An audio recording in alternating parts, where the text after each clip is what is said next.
ভিডিওতে পঞ্চম শ্রেণীর প্রথম পর্যায়ক্রমিক মূল্যায়নের বাংলা ২ নম্বর স্কুলের প্রশ্নের উত্তরগুলো আলোচনা করব। ১-১ পিঁপড়ে গাড়ি টানে হাতি, ১-২ ডুলুং সুবর্ণরেখা নামগুলি নদীর, ১-৩ এতোয়া শব্দটির অর্থ রবিবার, ১-৪ গল্পগুলো চেঁচাচ্ছে রূপকথা চাই বলে, ১-৫ ষষ্ঠ শব্দের সন্ধি বিচ্ছেদ হবে সহজযুক্ত থ, ১-৬ তিনি আমাকে গল্পের বইগুলো দিলেন, এখানে দিলেন শব্দটি হচ্ছে ক্রিয়াপদ, ২ আছে শূন্যস্থান পূরণ করো, ২-১ ডুলুং নদী খানিক বাদেই মিলেছে সুবর্ণরেখায়, ২-২ যার যত ফরমা সপ্তমী করো, ২-৩ দিকযুক্ত অন্ত দিগন্ত, ২-৪ বাক্যের মধ্যে কর্ম থাকলে সেটি সকর্মক ক্রিয়া হয়।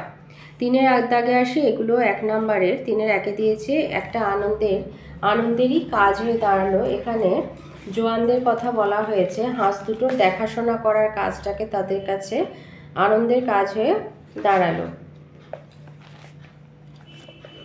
এই যে ওদের দেখাশোনা করা জোয়ানদের কাছে একটা আনন্দের কাজ হয়ে দাঁড়ালো। তাহলে হাঁস দুটোর দলছুট হওয়া বুনো হাঁস দুটোর দেখাশোনা করা জোয়ানদের কাছে আনন্দের কাজ হয়ে দাঁড়ালো। ৩-২ জোয়ানদের ঘাঁটি কোথায় ছিল? লিখবে লাদাখের এক বরফ ঢাকা নির্জন জায়গাতে জোয়ানদের একটা ঘাঁটি ছিল। লাদাখের এক বরফ ঢাকা নির্জন জায়গাতে জোয়ানদের ঘাঁটি ছিল। ২-৩ বলেছে বিমলাকে সারাদিন কোন কোন কাজ করতে হয়। যদিও এটা ১ নাম্বার, তবুও কী কী কাজ করতে হয়? পুজোর ফুল আনা, দুরন্ত খোকা কাঁদলে তাকে থামিয়ে শান্ত করা, বাগানের ছাগল গাছ খেয়ে ফেললে তাকে তাড়ানো, দাদা খেতে বসলে নুন দেওয়া, পানটা ঝাল হলে চুন দেওয়া ইত্যাদি কাজ করতে হয়। আচ্ছা, ৩-এর ৫-এ দিয়েছে গল্পগুলোর ঝোলায় কী ধরনের গল্প রয়েছে?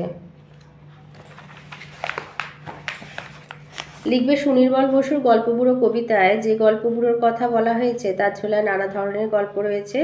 দত্তি দানব, যক্ষীরাজ রাজপুত্র, পক্ষীরাজ, মনপবনের দাঁড়, ষাঁড় বাঁধা কড়ির পাহাড়, চোখ ধাঁধানো হীরামানিক, ঝলমলে সোনার কাঠি, টলটলে ময়নামতি, তেপান্তরের মাঠ, হট্টমেলার হাট, বন্দিনী, কেশবতী কন্যা ইত্যাদি।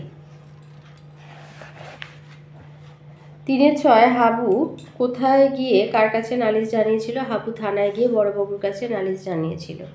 ৪-এ আছে সন্ধি বিচ্ছেদ করো, তরুচ্ছায়া, তরুযুক্ত ছায়া আর উচ্চারণ উতযুক্ত চারণ। ৫-এ আছে বাক্য রচনা করো। এখানে ক্ষীর দিয়ে বাক্য রচনা তোমরা বিমলার অভিমানে পেয়ে যাবে। এই যে আমার ছোট ভাই ক্ষীর খেতে খুব ভালোবাসে। পরে আছে চাঁদ, চাঁদ দিয়ে লিখবে চাঁদ পৃথিবীর একমাত্র উপগ্রহ।